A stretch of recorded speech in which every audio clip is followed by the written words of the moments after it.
नमस्कार दोस्तों, welcome to Amit blog star. तो चलिए दोस्तों, मेरे साथ एक कैंडिडेट है जो फाइनली सिलेक्शन हो चुका है ग्रुप डी में।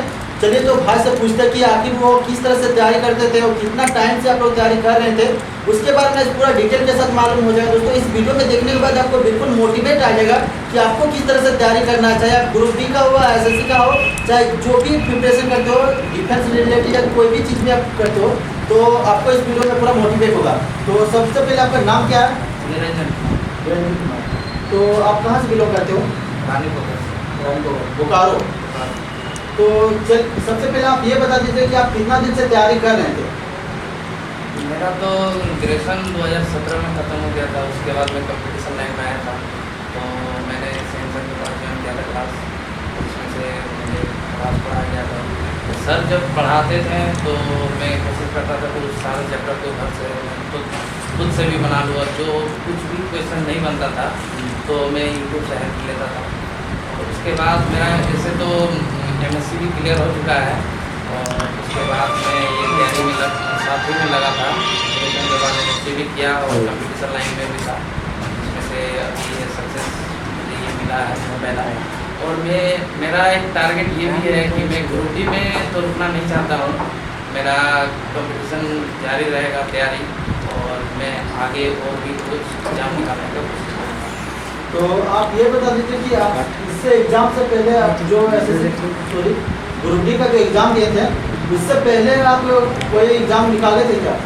यस, मुझे LP का एग्ज़ाम निकला हुआ था, जिसमें मैं टायर 1 का एग्ज़ाम निकाला था। टायर 2 मेरा कुछ नंबर कम के कारण मेरा नहीं हुआ, और इससे भी एक दो है मेरा जो निकला था, लेकिन कुछ नंबर कम के कारण सिलेक्शन नहीं हो पा रहा था। और जिससे कि मुझे तो उससे कुछ सीख तो मिलता ही था।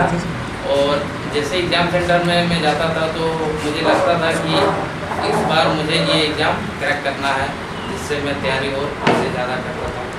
कभी आपने ऐसा कभी एग्जाम मान लीजिए कि 1-2 नंबर 3 नंबर ऐसे भी किसी का छूट जाता है, तो आपका ऐसे कभी आपके साथ ऐसा हुआ है क्या? जी हाँ, मुझे तो एक एग्ज़ाम था जिससे मुझे हुआ नहीं था। उसके बाद LP का ही बात कर रहा हूँ, जिसमें मुझे सिलेक्शन नहीं होता है। तो आपने बहुत सारे डिमोटिवेट हो गए थे क्या बीच में?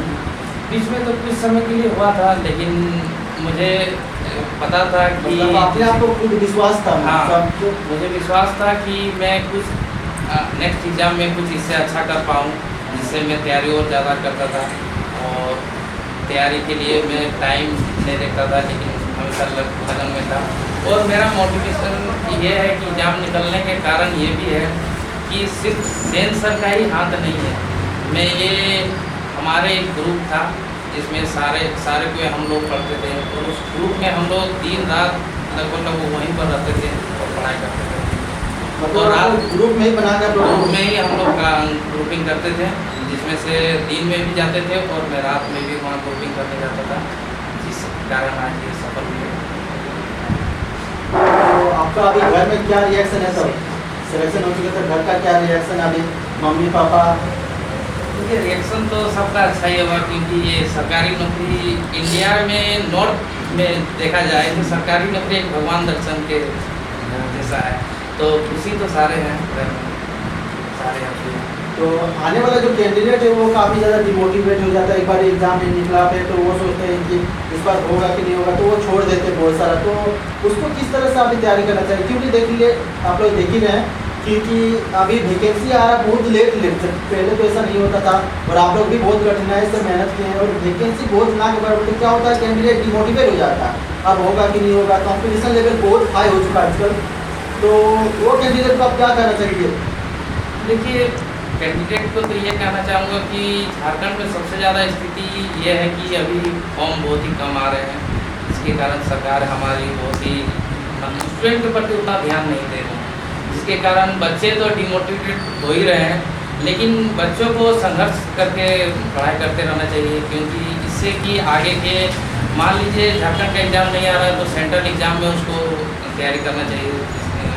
बीच में ऐसा मेरे साथ भी हुआ था, जब झारखंड का बहुत सारा एग्ज़ाम रद्द हो रहा था, और कि बीच में लॉकडाउन भी आया था, जिसके कारण मैं भी इधर उधर भटका था। लेकिन बाद में रियलाइज हुआ कि सरकारी नौकरी एक बड़ा अपॉर्चुनिटी है जिसको पाना बहुत ही हर किसी के बस में नहीं है। ये जो एक लगातार मेहनत जो करते रहेंगे उनके लिए सफल तो जरूर होंगे एक दिन एक। ये तो मैं आने वाले स्टूडेंट को ये सलाह देना चाहता हूँ कि एक लगन से डेली प्रिपेयर अपना करते रहे, कुछ ना कुछ टाइम पढ़ते रहिए। इससे क्या है कि एक लगातार रहेगा तो कभी भी मोटिवेशन के लिए उसको दिक्कत नहीं होगा और पढ़ाई इंक्रीज होते रहेगा, जिससे वो अपना भी सफल पा सकते हैं। तो आपका पापा क्या करते हैं अभी? मेरे पापा तो अभी बिजनेसमैन है, इंटरप्राइजेज का हमारे दुकान है, तो उसी में मेरे पापा मतलब आप लोग मतलब मिडिल क्लास फैमिली से बिलोंग करते जी हाँ। मेरे घर में देखा जाए तो ये मेरे पहला जॉब है जो सरकारी नौकरी। मतलब आपका घर पे ये पहला जॉब पहला जॉब है तो अभी खुशी का माहौल ज़्यादा ही होगा।